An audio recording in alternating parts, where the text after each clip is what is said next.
Today we're going to figure out how well forehand tech disc stats correlate to actual on-field distance. In other words, we're going to see how far me, a Frolf tube centimeter, throws a forehand. Let's get into it. There's 3 keys to disc golf: driving, approaching, and putting. You need all 3 to do this disc sport.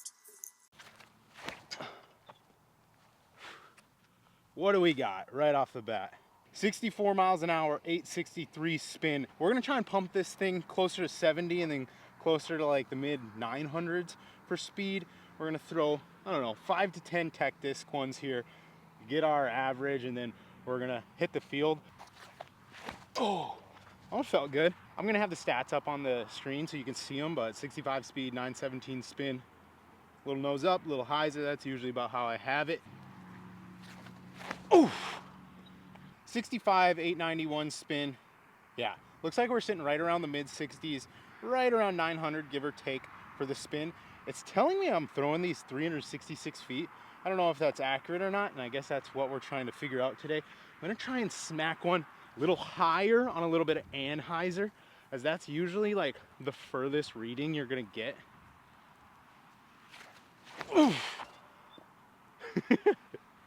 So this forehand throw specifically is one that, you know, you're probably not using a ton out on the course, but with my tournament at Kayak Point coming up, I do throw some full power forehands out there.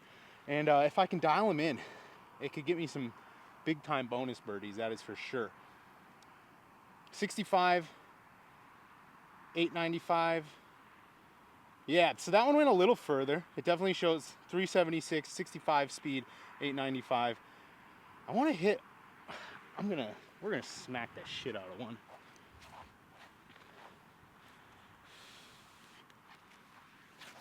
Oof. It's always interesting because I could throw these like crazy and get them pretty fast, but like, can I actually throw a disc the same way without just burning it or something, you know what I mean?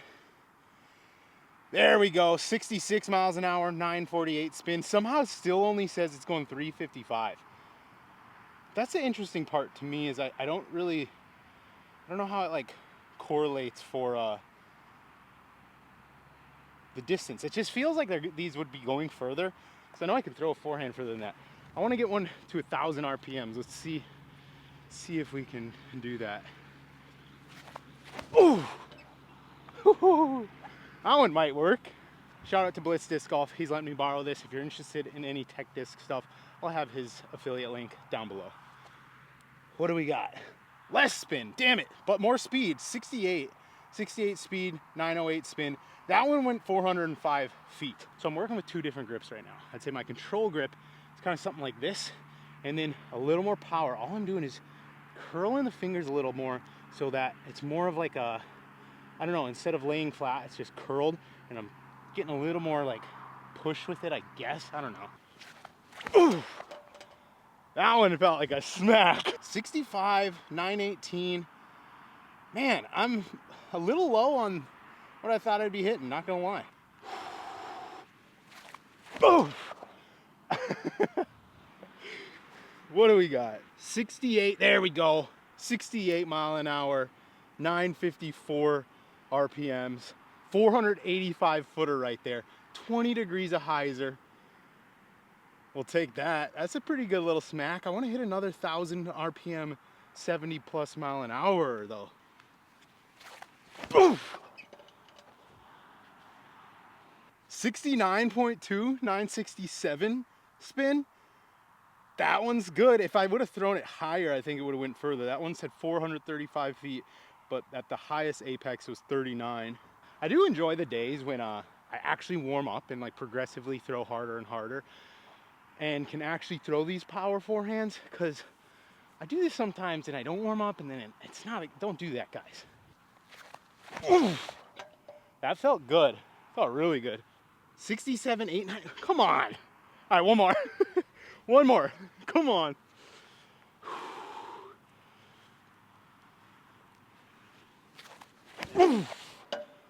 Super high, 69.59. I need a 70 mile an hour forehand. Ooh, that felt good. This one, if this isn't 70, I don't know, 67. God, real quick, just for a good read. Let's go with the standstill, see what we can get, and then we're gonna actually throw some bombs. Oh, standstill. Standstill, 68, 840 spin. So a little less spin, but still kind of a rocket. All right, let's throw some actual discs. In an effort to not destroy myself, we're gonna throw 1, 2, 3, 4, 5, 6, 7, 8, 9, 10, 11 shots. We got some destroyers, D1s, Scorpius. If you're looking for a new distance driver, head over to powergripusa.com. You can use code Broderick10. It's gonna save you 10% and it directly supports me as well. Big announcement coming regarding me and Power Grip and Power Grip Europe coming soon. But for now, it's under wraps. Let's launch these things. So we're gonna be using U-Disc today to measure this because I don't have a good rangefinder. For the first throw of the day, we're gonna use the disc that I probably know the least. We got a little luster destroyer here. Pretty much I'm gonna be trying to aim directly like corner to corner, 2 full soccer fields, whatever that adds to, and I guess we'll see where the discs get. Oh! That's a pretty good start, not gonna lie. That's like a pure smack. Bottom stamp star DS here. We're gonna try and put a little turn on this one. This is the arm slot I'm not the best at necessarily. Ooh! Oh, that's gonna go. Oh, I almost put that in the other goal. A little short of it, but man, keep in mind, if I'm not throwing these shots on a pure like hyzer flip line, this is not a shot I would ever use like on course, but that's not the point really today. All right, we're gonna try a reblend D1. Higher with more turn. Oof. That's good, but it does not, it's too overstable to really push.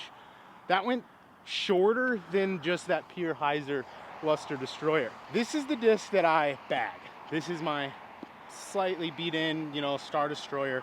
Gonna try and hit this one on just a good hyzer flip and hopefully do something nice with it. Ooh. Oh, it's too low. Oh, but it's gonna catch. Come on. Oh, dang it. Bottom stamp star destroyer here. Pretty flat, the flippiest one of the bunch here. I'm gonna try and throw this one like not as hard as I can. Similar line to the last one, but like get it some height. Oh yeah. Come on. No, it didn't flip. This is gonna be hilarious when like not a single one of these gets over like 400 feet and I'm officially a noodle. All right, we're gonna go reblend D1 flat to probably a little bit of hyzer because I want to get a read of like, hey, how far are you actually throwing like a overstable distance driver on a controlled line? Oh, that's pretty good. That is potentially my furthest shot. Maybe a little shorter than the one destroyer that I hit on the full flight line. Wow, that was nice. Holy. Well, sun's coming out. Hopefully you guys can see these. This is my go-to backhand destroyer, but honestly, it's probably the potential to go the furthest. Good dome on it, neutral stability. Oh, and I threw it on the ground. We got 4 Scorpius left, 1.9 run. This is probably one of my favorite runs of Scorpius. We're gonna start with what I think is probably the flippiest one. We're gonna try that the right to left push line here. Oh! Man, if I started to learn how to trust that flex, it's kind of a nice shot. Let's be real, I'll probably throw a hyzer to the same spot. Oh! I mean, for being a foot off the ground, that's pretty far. Obviously the turf is gonna skip it a ton. I don't wanna go too big of a flex. I want like, just a good flat line. Oh! Well, you gotta throw it. All right, last one for all the marbles. Pure hyzer. Come on, baby. Oh! Okay, that's so good. Wow. That's furthest one I think that one White Destroyer is still furthest, but that's definitely the furthest one for like an actual shot I would throw, where it's just pure hyzer. Let's go measure those. Not gonna lie, I already walked down there, but I just learned you gotta click the set start. I'm gonna put it in my pocket and walk, because I don't wanna know till I get there. Let's talk a little bit about the tech disc. So it's a fun tool, you know, I enjoy it. But for myself personally, I think there's been I think since I first used the tech disc, and then since I got my hands on one, I've used it, you know, maybe once every 2 weeks out in the field, figure out some numbers. And I think for me, I've been playing for a long time, and I've always considered myself a pretty damn good thrower of the disc. I feel like I know what discs are gonna do. I learn them, and then when I started to get the numbers and see the numbers, and be like, oh, maybe I want to fix that, I feel like I got worse, and like a lot worse, kinda. I started changing a bunch of things. I was like, oh, I need to throw faster.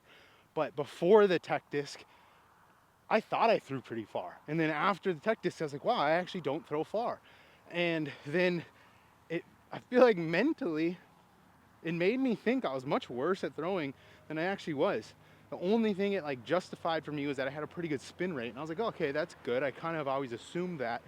And I don't know. So I think it's a tool that's super valuable, but I think there's a lot of players who maybe get caught up in the numbers. And honestly, maybe more than anything, it's like you just got to get back out on the course. And it's fun. It's been the winter, obviously. You got to have like something to do. But I think come like the weather getting nice, basically, I don't know if I'll be tech disking much anymore. I think I'm gonna just get back to throwing and just figure my stuff out again, because I don't know. I'm not a very analytical guy. I'm kind of like a throw it, see how it flies, and figure it out, and that's how I've always been. And I feel like I've just haven't done a good job at that lately. Oh damn! 470 feet. Holy shit! I don't know if you can see this. Let me okay. Oh god. I'm gonna do what I'm gonna do here. I'm gonna start. Okay, 466 now. All right, so this is the last Scorpius that I threw right here. The one that I was like, oh, that was, you know, really good. Like it flew great. And it was just pure hyzer. The D1 that I also really like is pretty much right in line with it, just a little bit more over there. I'm gonna walk to the furthest, the full flight bottom stamp Star DS. Are we gonna, oh yeah, come on baby. What do we got? What do we got? 515, 512, 510. Obviously this takes a little while to adjust. 510 feet for that one. That's not bad at all. That's actually, I don't know, just looking at this, I felt like it didn't look that far. Like, I was definitely thinking like 410, 420, but 510 for this longest one. Let me go, these are kind of the ones I'll skid it out early. Let's see what we got here. It's like 475, 450, probably the shortest one right here. 450 for this one. And then we got a couple horrible shots over there that are probably at like, that's insane. I'm like, I'm so surprised at how far these things went. Just looking at them, I thought there was no chance that I would even come close to 500 feet. That pretty much proves that I'm pretty sure I throw further forehand than backhand on like a full smack. Wow. Obviously I always call this tech disc. This is U-disc. U-disc's measuring. Who knows? You know what I mean? Holy shit! That like made me so happy. Like, I don't know. I guess does that answer the question? 68, you know, mile an hour ish, give or take a few, with a 850 to 950 RPM forehand, goes about 475 feet. The funny part is the two stock hyzers, like the shot I actually use on course, like for my full power, I'll never throw that full flight shot. Maybe now that I know how far it goes, but I threw a 475 foot push hyzer shot. Yes, we did have a little bit of a tailwind, but I'll be honest, I think for me, I probably would throw further in just no wind, because I throw on that hyzer flip, and all these Scorpius, the reason I don't currently bag them is I kind of think they're not too overstable, but I would like them to be a little more beat in. And so with tailwind, it's obviously going to keep them even a little bit more overstable. And I kind of just, I think if I take, you know, the flippiest red destroyer or the flippiest blue destroyer and hit them on those lines on a calm day, I think they're doing probably the same thing. Holy shit! Well, there you have it. How far does a froth tube centimeter throw a forehand? I guess one of them goes over 500 feet. The rest, right about 475. Thanks for watching, guys. We'll see you in the next one. Creator of Frisbee Club, The man, motherfuckers. the man, the myth. And right here, I have a frisbee bag. It holds all my frisbees, the ones I like.